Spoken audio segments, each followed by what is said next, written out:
few weeks later, and I meet Jason outside McDonald's again, this time to find out his plans for the coming match against Leicester. I don't know. I'm in so many fucking different minds. I was going to drive up and drive home, and go on a Friday, see? Now I haven't got a game on a Sunday.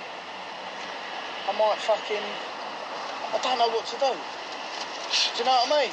Because I might have the light out now. Yeah. Might have a drink. Well, I know a drink. Well, that's the thing, you know. We're meeting early. We're meeting probably Loughborough, which is one stop after Leicester. There's we've got 3 coaches going. We've got minibus from fucking minibus. Yeah, we've got. It's naughty. Leicester will be naughty. Leicester will be naughty. Yeah. Naughty means Jason is planning trouble. Oh, we'll be all right, man. We'll be all right. In order to see his planning in action, I offer him a lift in the car. But when he turns up a few days later, he brings 2 friends. I can't say nothing. If you ask about Northern Ireland, you interject. I'm going to get out and meet. One of them is Andy Frayne, the most dangerous of the Headhunters, and a man with strong links to both extreme loyalists and the far right. I've spent months trying to meet him. Suddenly he's in the back of my car, and it all feels very different. Yeah. Andy and Jason are helping coordinate 150 Chelsea hooligans as they travel up the M1 for a showdown with the Leicester fans. Hello, Dave. It's Nightmare. All right, are you on the road yet? The coaches start from different points and take different routes. The drivers don't know it, but this is to avoid the police. Yeah, they got 150. Said they're at Amsterdam now causing grief. I don't know what they're doing. They said there's another coach coming from Cheam. Somewhere in Cheam. Yeah. They said they're going the back door. They're going to M1 something A 6 or something like that. Yeah. Said, yeah, so I'm still sat on the coach. Said they're all out causing trouble. Them all Hempstead. So they'll get for them. I said, well, how many have we got? We're up to full strength. So that'll do. Beers are flowing, he said. Swinging beer, snorting Charlie and eating sandwiches. I might not even go into the game. Stick with us, kid. I'm beginning to wonder what I've got myself into.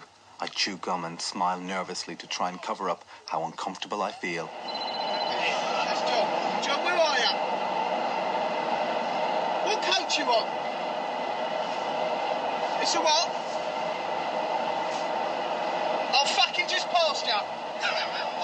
No. I've just passed you. On the side of it. Does it say London Coaches, Ken? Right in front of him's a white transit. Are you? Listen to me. Are you in a white London coach, Kent coach? I'm just in front of you. Frayne has brought the phone number of a Leicester contact in order to confirm the details of the fight. Dolby! It's the Nightmare calling. Are your boys ready? We'll have starters before the coach gets here. Yeah. Yes. We'll have a one-on-one with you. Tell them where in Hinkley. Don't tell them where we are. There's called for Tell them we're 40-handed. Tell them we only got 30 40-handers. They turn up because they like to outnumber us, don't they? No, phone them now. Get them on the phone. Yeah, wait until we're 30, so 11. 11, get the man out of bed. Start terrorising him before he's even had a cup of tea. He's shaking. He won't be able to eat to be physically sick. He goes to his house now. Yeah. Well, outside your front door, mate. Open the door. Postman's arrived. Special delivery for Mr. A previous fight had been called off because Leicester brought too few hooligans. I said, you'll be dead in fucking 2 seconds. I said, you've come here fucking 5-handed. I said, take me after you. Well done. I said, we got 50 geezers here. We'll strip your head off. You're not dealing with muppets here. And he said, all right. We'll go back and tell him. I said, best you try along now, mate. He was on the phone. We're coming. Right, you know what I mean? Only 32 of us. We had 60 arms waiting as well. And they sent their advance guard to come and get us. And then we got to run fucking traffic. I swear to God, there must have been 70-old Bill. It was about 30 fucking police wagons. They just arrested every one of them. I got a pocket full of coup-cuts playing calling cards. They didn't go down too well. Yeah. So they got us in the jail. But the worst was yet to come. Jason reminds Andy of the day he slashed a policeman's neck. 17 of us, they reminded you. He stabbed the geezer in the face, Andy did, and he said, I'm a policeman, so I'll have some more. He had his folk proper gun. He was laughing at him. He said, you can't do that, I'm an off-duty policeman. I said, shut up, it's 1 o'clock in the morning. Nobody can see us. His bird just run off hysterical. We was laughing then. He said, oh shit, we better get out of it. It's no laughing matter because there was a police victim that day. The incident is recorded in the files. The policeman needed scores of stitches. Frayne has never been caught.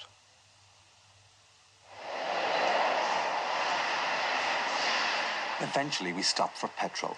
Having seen the organisation Andy Frayne has put into today, I begin to understand how the police can spend millions every year just keeping tabs on the hooligans.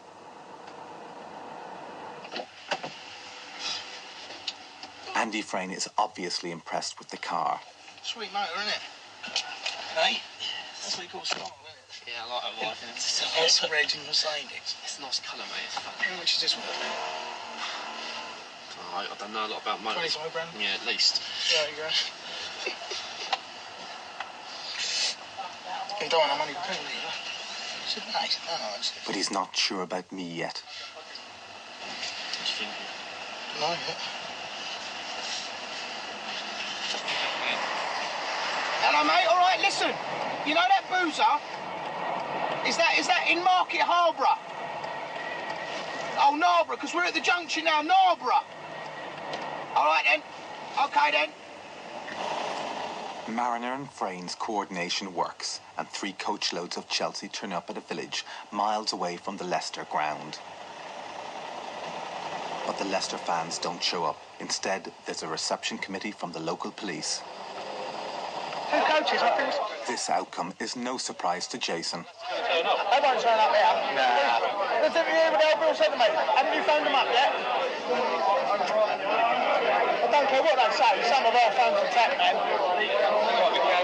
Oh, yeah, I've come here. They fucking do their homework about you. They do their homework, man. I say goodbye to Andy Frayne, who never had any intention of going to the match. He just came to Leicester for a fight.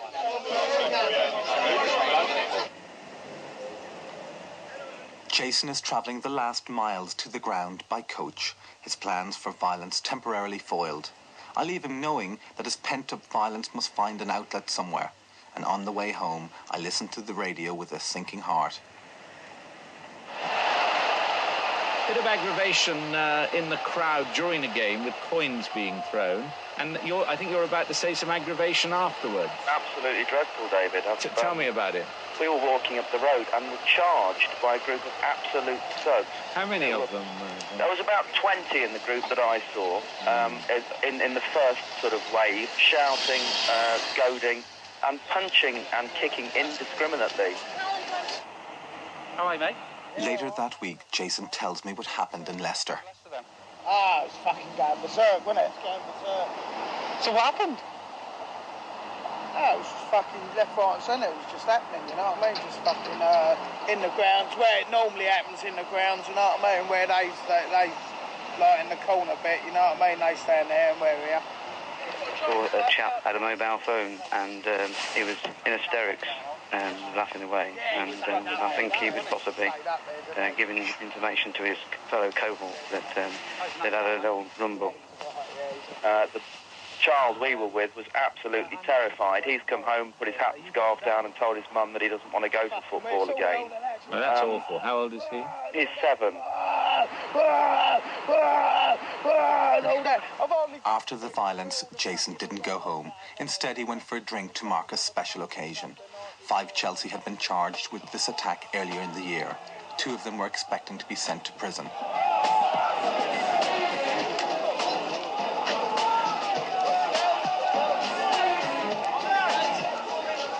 The attack was on some Tottenham Hotspur fans in central London.